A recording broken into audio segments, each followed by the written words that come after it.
मगध भारतवर्ष का सशक्त राज्य, जिसकी राजधानी पाटलिपुत्र। जब भगवान बुद्ध का समय था, यहाँ के राजा अजातशत्रु हुआ करते थे। क्षत्रिय अजातशत्रु के वंश से नंदीवर्धन और महानंदी दो सम्राट हुए। महानंदी के शूद्र स्त्री से एक नंद नामक पुत्र पैदा हुआ, जिसने मगध पर अधिकार कर नंद वंश की स्थापना की। नंद वंश का प्रथम सम्राट महापद नंद हुआ, जो एक शूद्र स्त्री से जन्मा था। वो क्षत्रिय राजाओं का कठोर शत्रु था। महापद नंद ने 88 वर्षों तक मगध पर राज किया। इसके उपरांत इनके वंशजों का राज रहा, जिसमें धनानंद अत्यधिक बलवान, शक्तिशाली, लेकिन भारतवर्ष के क्षत्रिय राजाओं के लिए क्रूरतम सम्राट हुआ। धनानंद के कुल भाव के कारण भारतवर्ष के सभी क्षत्रिय राजा, सम्राट और उनके पोषक ब्राह्मण समाज नंद वंश के विरुद्ध हो गए थे। मद और स्त्री के साथ भोग विलास में धनानंद का समय जाता रहा। वो इतना शक्तिशाली और सैन्य बल पूर्ण था कि अपने दुश्मनों की चिंता ही नहीं करता था। वो धनानंद ने मगध के क्षेत्र एक छोटे से राज पीपली वन के राजा चंद्रवर्धन मौर्य पर चढ़ाई कर दी। सम्राट धनानंद से विद्रोह। तुम्हारा ये दुस्साहस चंद्रवर्धन मौर्य, आज तुम्हारे पीपली वन का धनानंद की तलवार से विनाश तय है। धनानंद, मेरी तलवार तैयार है।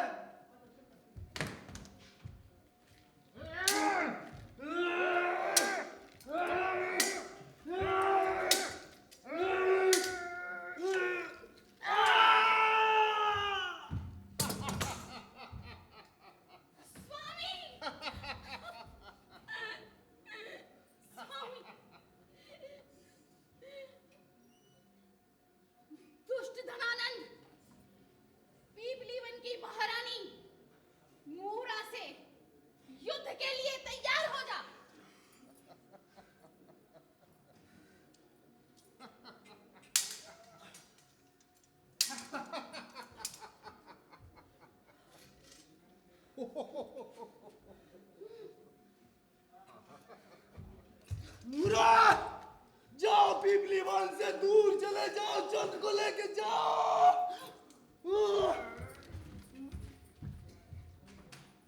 पीपली वन का राजा मारा गया और इसकी विवाहिता मूरा और इसके कम आयु का पुत्र चंद्रगुप्त भाग निकलने में सफल रहे। मूरा सम्राट धनानंद के यहाँ दासी हो गई, जबकि चंद्रगुप्त अपने मामा के साथ पंजाब क्षेत्र में भाग गया, जहां वो रण कौशल सीखने लगा। ये वही समय था जब यवन का रखवाला सिकंदर भारत आया था और जिसने कश्मीर पर विजय प्राप्त की थी। संपूर्ण भारतवर्ष को जीतने का इरादा रखने वाला सिकंदर, जब उसने मगध सम्राट धनानंद के बारे में पता किया और उसने उनके सैन्य शक्ति के बारे में जानकारी प्राप्त की, तो वो डरकर पंजाब से ही वापस भाग गया। पंजाब क्षेत्र के राजाओं ने आक्रमणकारी यवनों के अधिकृत क्षेत्रों को पुनः हासिल करने के लिए एक संयुक्त युद्ध प्रारंभ किया, जिसके चलते कम उम्र का चंद्रगुप्त निखर कर आया।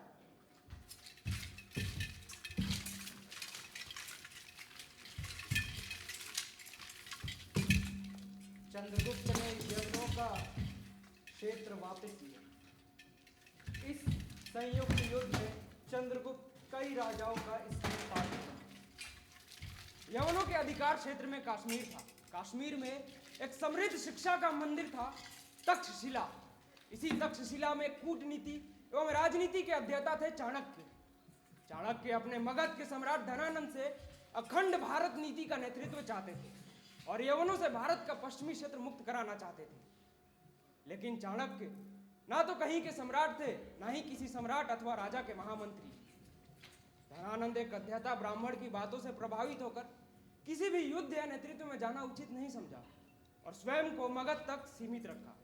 धनानंद ने अपना पूरा जीवन आनंद में झोंक दिया और उसने एक बात और गांठ बांध रखी थी कि वो भारतवर्ष के किसी भी क्षत्रिय राजा और सम्राटों की कभी सहायता नहीं करेगा। सिकंदर भारत छोड़ वापस हो गया। यवनों के विरुद्ध हुए संघर्षों में चंद्रगुप्त सोने की तरह निखर कर आया। आचार्य चाणक्य चंद्रगुप्त से मिले। फिर चंद्रगुप्त की मदद से कई छोटे बड़े राजाओं से मिलकर सम्राट धनानंद के विरुद्ध एक योजना बनाई और एक बड़ी सेना का निर्माण किया, जिसके नेतृत्व में सम्राट धनानंद मृत्यु को प्राप्त हुए। पीपली वन के स्वर्गवासी राजा चंद्रवर्धन मौर्य और उनकी रानी मूरा के पुत्र धनानंद के स्वाभाविक शत्रु चंद्रगुप्त को दिया गया। चंद्रगुप्त के नेतृत्व में महाराजा पर्वतेश्वर सहित कई और राजा और सामंतों की सेनाएं मिलकर मगध पर आक्रमण कर देते हैं और धनानंद को कैद कर लिया जाता है। और इस तरह चंद्रगुप्त ने मगध पर मौर्य वंश का पताका लहराया। चंद्रगुप्त, बंदी बना लो इस धनानंद को। दुष्ट धनानंद!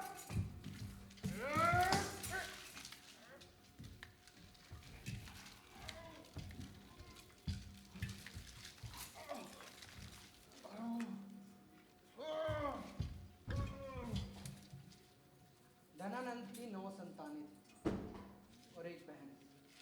सभी को चाणक्य ने एक छल के आयोजन से विष खिलाकर मार दिया। धनानंद की एक लौती बेटी महालक्ष्मी से चंद्रगुप्त का विवाह हुआ। महाराज चंद्रगुप्त मौर्य की जय! आचार्य चाणक्य की जय! मगध साम्राज्य की जय! तो दर्शकों, नाटक समाप्त हुआ। क्षमा क्षमा क्षमा दर्शकों देवतागण, नाटक समाप्त नहीं, अभी तो अभी प्रारंभ होगा। ये क्या कह रहे हो? परंतु ये कैसे संभव है? अब तो युवा योद्धा चंद्रगुप्त सम्राट हो गए हैं और मगध को चाणक्य जैसा महानतम विद्वान, कूटनीति के आचार्य, नीति शास्त्र के सर्वश्रेष्ठ ज्ञाता महामंत्री मिल गया है। अब तो सब मंगल ही मंगल है। नहीं साथी, आगे की कथा धनानंद के शक्तिशाली, बलशाली, अद्वितीय सद्बुद्धि शर्मा यानी राक्षस के बारे में है, जिसमें आप दर्शकों को हम दोनों की बकबक नहीं सुननी होगी, जिसमें होगा दृश्य एवं अभिनय का संयोग। नमस्कार दर्शकों, मैं हूं नट और मैं हूं नटी। आज मुझे आज्ञा है कि सामंत बटेश्वर दत्त के पौत्र और महाराज विशाखादत्त कवि का बनाया गया नाटक मुद्रा राक्षस खेले। तो आइए नाटक शुरू करें। अनुग्रह पूर्वक कुछ आज्ञा दीजिए। आज्ञा बाद में दी जाएगी। पहले ये बताइए कि आपने ब्राह्मणों को न्योता करके कुटुंब के लोगों पर क्यों अनुग्रह किया? आर्य, आज मैंने ब्राह्मणों को न्योता दिया है। क्यों, किस निमित्त से? चंद्र ग्रहण लगने वाला है ना। प्यारी, किसने कहा? वो नगर के लोगों के मुंह से सुना। प्यारी, मैंने ज्योतिष शास्त्र के 64 अंकों में बहुत परिश्रम किया है। जो हो, पहले रसोई तो हो जाने दो। और वैसे भी आज चंद्र ग्रहण नहीं है, किसी ने आपको मूर्ख बनाया है। कौन है? कौन है जो मेरे चंद्रगुप्त पर ग्रहण लगाना चाहता है? कौन है इस पृथ्वी पर जो मेरे चंद्र पर ग्रहण लगाना चाहता है? आर्य, धरती पर से चंद्रमा को कौन बचाना चाहता है? प्यारी, मैंने तो नहीं लिखा, लेकिन मैं फिर से पढ़ता हूँ और वो फिर से बोलेगा। उसकी आवाज हम सुनकर पहचान सकते हैं कि वो कौन है। मगध साम्राज्य में कौन है जो मेरे चंद्र पर ग्रहण लगाना चाहता है? ये तो चाणक्य कौटल्य की आवाज है। प्यारी, वो इधर ही आ रहे हैं, हम लोग को चलना होगा।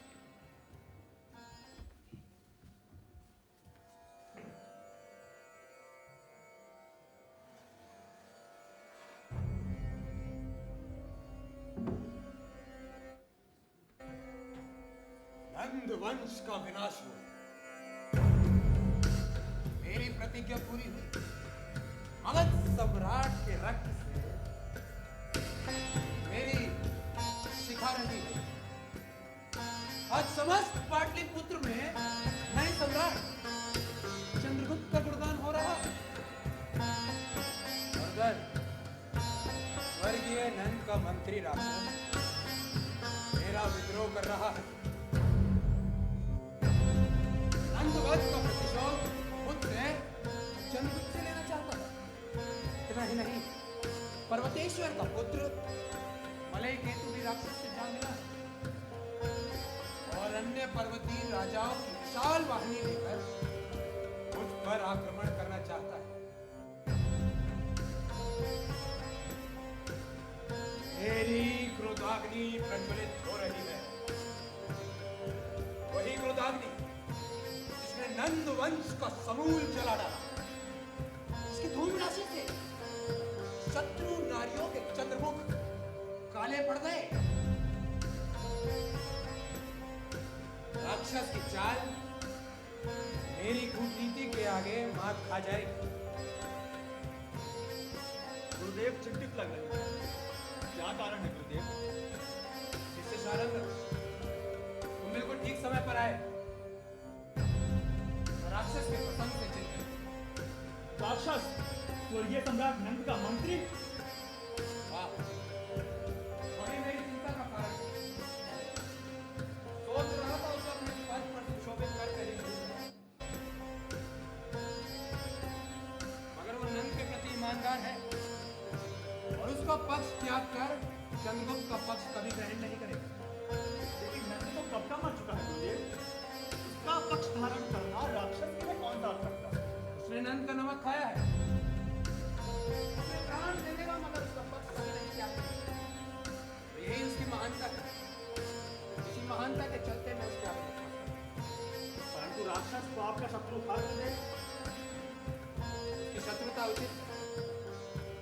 उसे अपनी कूटनीति से ही पराजित करना है। सुना है भले ही केतु पाटलिपुत्र पर आक्रमण करने जा रहा है।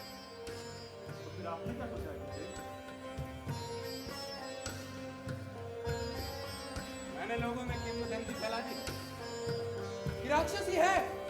उसने विष कन्या को भेजकर नंद के प्रिय मित्र और मलय केतु के पिता पर्वतेश्वर की हत्या कराई। यदि वो ये जान लेगा तो उससे पता लग जाएगा।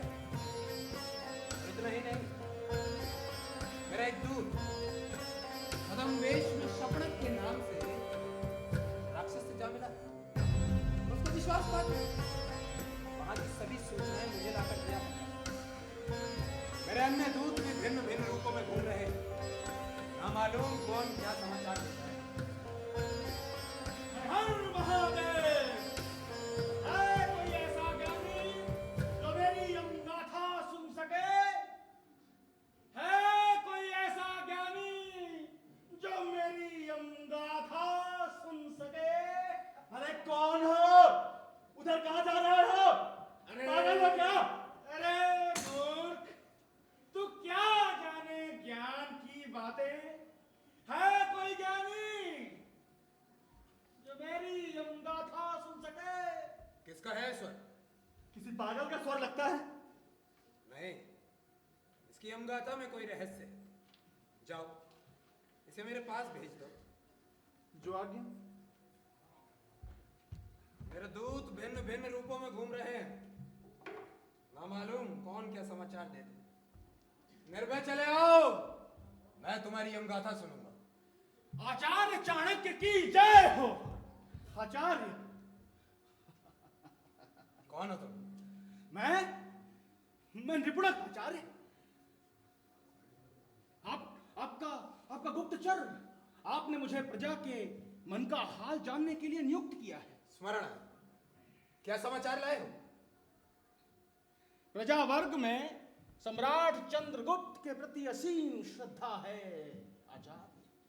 किंतु कुछ ऐसे व्यक्ति हैं जो स्वर्गीय महाराज नंद के अमात्य राक्षस के हितैषी हैं। वैसे व्यक्तियों के नाम बता सकते हो तुम? क्यों नहीं महाराज, आपने मुझे इसीलिए तो नियुक्त किया है। एक का नाम है शपणक। वो आपके शत्रु पक्ष का पक्षपाती है। कौन शपणक? उसका असली नाम है जीव सिद्ध।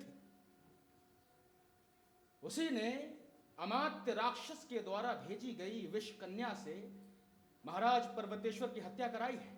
और दूसरा कौन है? दूसरा है शकटदास। वो राक्षस का अभिन्न मित्र है। और तीसरा? तीसरा है महाराज चंदनदास, पाटलिपुत्र का सबसे बड़ा जौहरी। उसी के घर में अमात्य राक्षस का परिवार रहता है।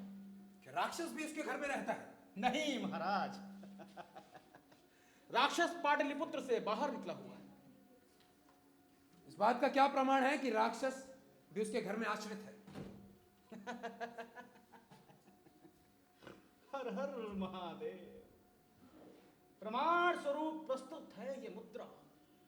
इस अंगूठी पर राक्षस का नाम अंकित है महाराज। तुमने बहुत ही आश्चर्यजनक काम किया है। आचार्य, मैं तुम्हारी बुद्धि की प्रशंसा करता हूँ। आचार्य मैं गुप्तचर किसका हूं? और वैसा ही तो मेरा नाम है, निपुणांक। ये मुद्रा तुम्हारे हाथ कैसे लगी? क्या तुमने चोरी की है? ये आप क्या कह रहे हैं आचार्य? क्या आचार्य चाणक्य का गुप्तचर चोर हो सकता है? क्या चंद्रगुप्त के शासन में चोरी की जा सकती है? ये सत्य है कि नए सम्राट चंद्रगुप्त के शासन में चोरों के लिए कड़े दंड विधान है, मगर जिस कार्य के लिए तुम्हें नियुक्त किया गया था उसके लिए क्षम्य है। बताओ आगे क्या हो? आप तो जानते ही हैं कि मैं नगर भर में घूम घूम कर यमगाथा सुनाया करता। इसी क्रम में मैं चंदन दास के द्वार जा पहुंचा। यम की लीला यम ही जाने, जान नियति का फेरा मूर्ख बंदे। क्या है जगत में तेरा मूर्ख बंदे, क्या है जगत में तेरा। कितना प्रिय बालक है। ए बालक, जरा इधर तो आओ। गीत सुनोगे? बताओ क्या सुनना है? यमगाथा? यमगाथा सुनाऊं? यमगाथा सुनाऊं या सुनाऊं कोई कहानी? नई सुनाऊं या सुनाऊं पुरानी? अरे वधु सुनो। अरे मैं उसे गीत सुनाऊंगा। अरे मैं कोई मुद्रा नहीं लूंगा, निःशुल्क सुनाऊंगा। सुनो महाराज, द्वार के भीतर उपस्थित स्त्रियों में एक अजीब सी हड़बड़ाहट थी। वो स्त्री उसी हड़बड़ाहट में द्वार से बाहर आई और उस बालक का हाथ पकड़कर द्वार के भीतर से खींच लिया। इसी क्रम में उसकी उंगली से एक अंगूठी निकलकर द्वार पर आ गई।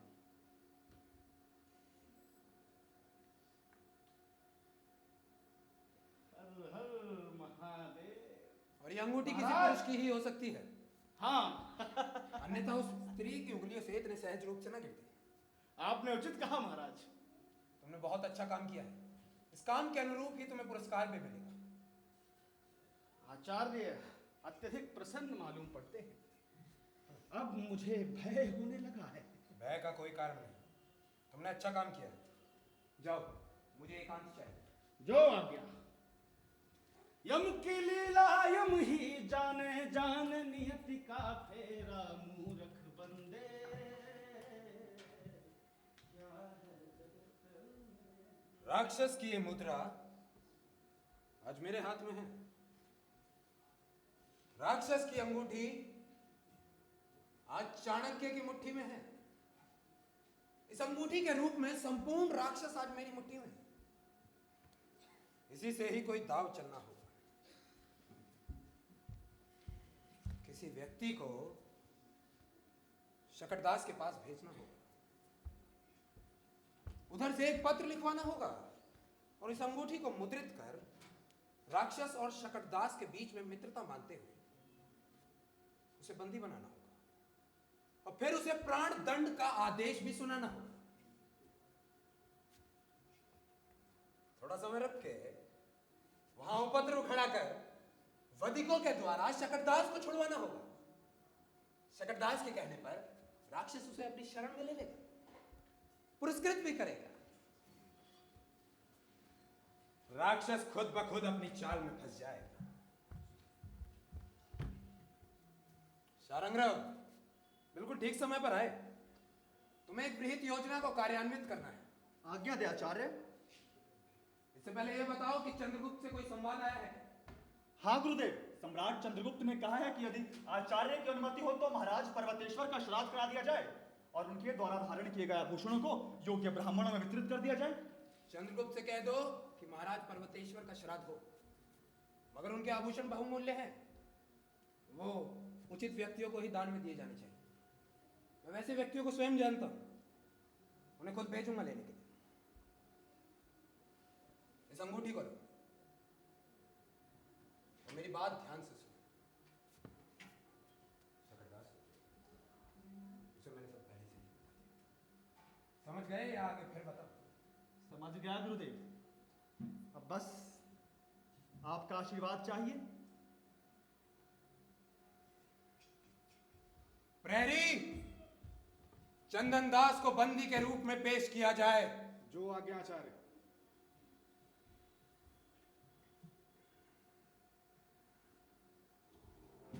अमात्य चाणक्य की जय हो। अमात्य चाणक्य के चरणों में मेरा प्रणाम स्वीकार हो। कौन हो तुम? मेरा नाम चंदन दास है। मैं इस नगर का जौहरी हूँ।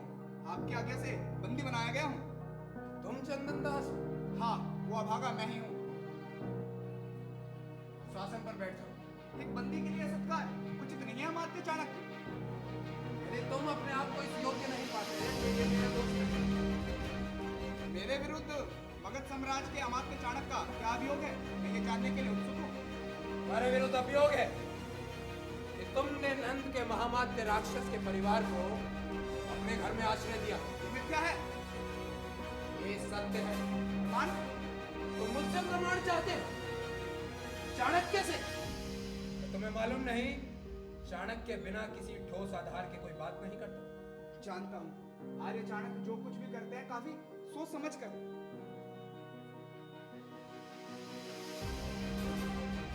प्रमाण मिलेगा, उससे पहले उत्तर दो। अमात्य चाणक्य सत्य है कि कुछ समय पहले अमात्य राक्षस का परिवार मेरे घर पे ही छिपा था। अभी तुमने कहा कि मेरा कथन मिथ्या है और अब कह रहे हो मेरे घर पर छिपा था। सोचकर फिर उत्तर दो। मैं सत्य कह रहा हूँ, कुछ समय पहले राक्षस का परिवार मेरे घर पे ही छिपा था। राक्षस का परिवार अब कहाँ है? मैं नहीं जानता। ऐसे उत्तर को मैं आदी नहीं हूँ। अमात्य चाणक्य इस स्पष्टवादिता के लिए मुझे क्षमा करें। ये स्पष्टवादिता नहीं, बात टालने का बहाना है। अमात्य चाणक्य, मैं क्षमा प्रार्थी हूँ। चंदन दास, तुम्हारे सर पर सांप नाच रहा है। तुमने शायद चाणक्य के क्रोध को देखा नहीं। मेरी क्रोधाग्नि से ये नंदवंश भस्म हो गया। कोई पानी तक देने वाला ना रहा। क्या तुम चाहते हो तुम्हारा भी यही हश्र हो? मैं जानता हूँ अमात्य चाणक्य के क्रोध को, इसलिए अपने अपराध के लिए क्षमा प्रार्थी हूँ। तुम्हें शायद लगता है कि राक्षस की कूटनीति के आगे चंद्रगुप्त घुटने टेक देगा। माना कि राक्षस कूटनीति के, मगर मत भूलो, जब तक चाणक्य जिंदा है उसकी सारी योजनाएं व्यर्थ सिद्ध होंगी। और भूल जाओ भविष्य में उससे तुम्हारा कोई भी कल्याण हो सके।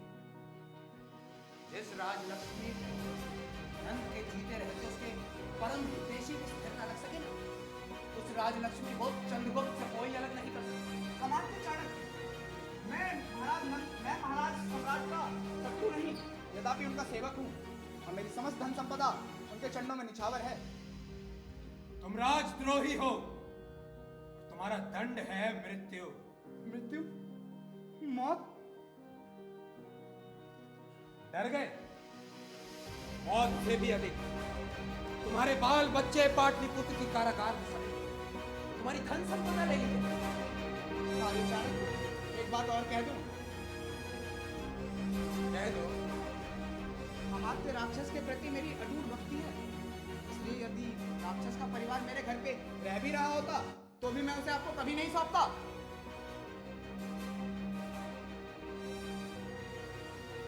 तुम्हारे तो शाश्वत की प्रशंसा करता हूं कि मौत को सामने देखकर भी अपना निश्चय नहीं बदल रहे। इसके ऊपर क्या लाभ है तुम्हें? अमात्य चाणक्य जीवन भर व्यापार में लाभ की इच्छा करता रहा और लाभ पाया भी।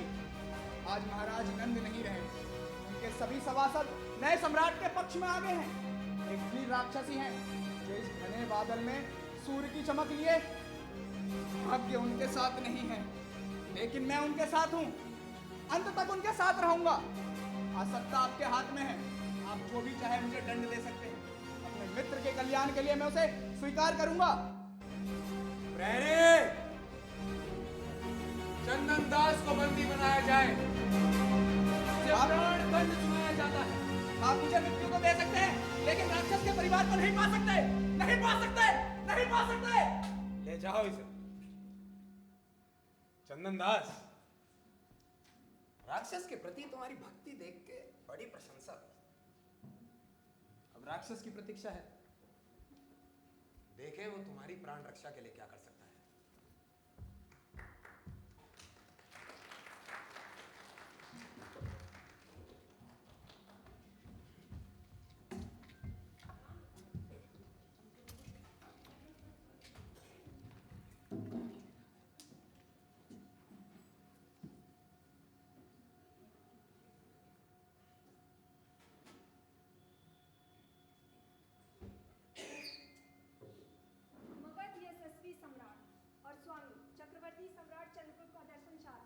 आइए संगीनी, आपको प्रसन्नचित देखकर मेरा हृदय भी प्रसन्नचित हो उठा।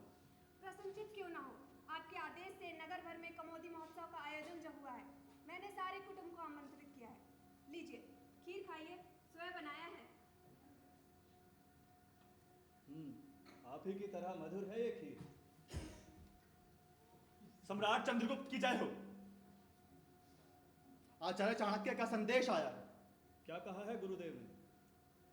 आचार्य चाणक्य ने कौमुदी पर्व को निषिद्ध कर दिया। क्या ये आचार्य ने स्वयं कहा है? आप केवल नाम के सम्राट हैं चंद्र, असली सम्राट तो आज भी आचार्य चाणक्य ही हैं। आचार्य चाणक्य पधार रहे हैं।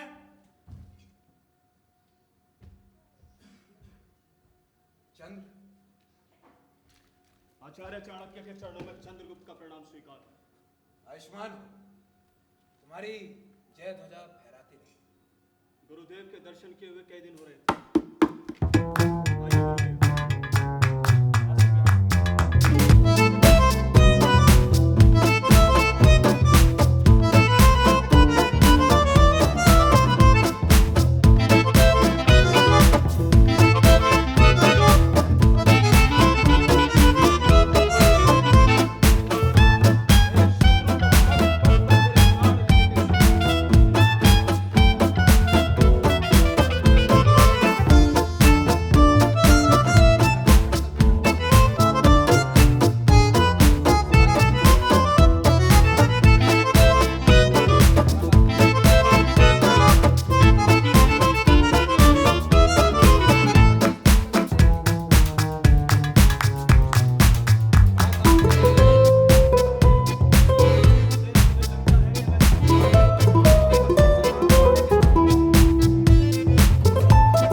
समझ आया अकस्मात मुझे यहाँ बुलाने का कारण। आपका अनुमान सही है। इसका मतलब तो ये हुआ कि तुम मुझसे जानना चाहते हो कि मैंने तुम्हारे आदेश के विपरीत आदेश क्यों सुनाया? जी हाँ। इसका मतलब तो ये हुआ कि तुम मुझसे स्पष्टीकरण चाहते हो। इसका अर्थ ये मत समझिए गुरुदेव। इसका अर्थ तो ये हुआ कि तुम मुझ पर अब विश्वास नहीं करते। आचार्य चंद्रगुप्त, तुमने मुझे महामात्य का पद दिया, लेकिन मैं ना तो इस राजभवन में रहता हूं, ना मेरा रहन सहन मैं आराम में नहीं करता। मेरे उष्ण मस्तिष्क में केवल एक ख्याल चलता है कि तुम पर कोई आक्रमण ना करे, तुम सुखी से रहो और मगध साम्राज्य में तुम्हारी जय ध्वजा फहराती रहे। परंतु आचार्य मैंने ये नहीं कहा। हमने सब कुछ कह दिया है चंद्रगुप्त, अब कुछ भी शेष न रहा। कौमुदी महोत्सव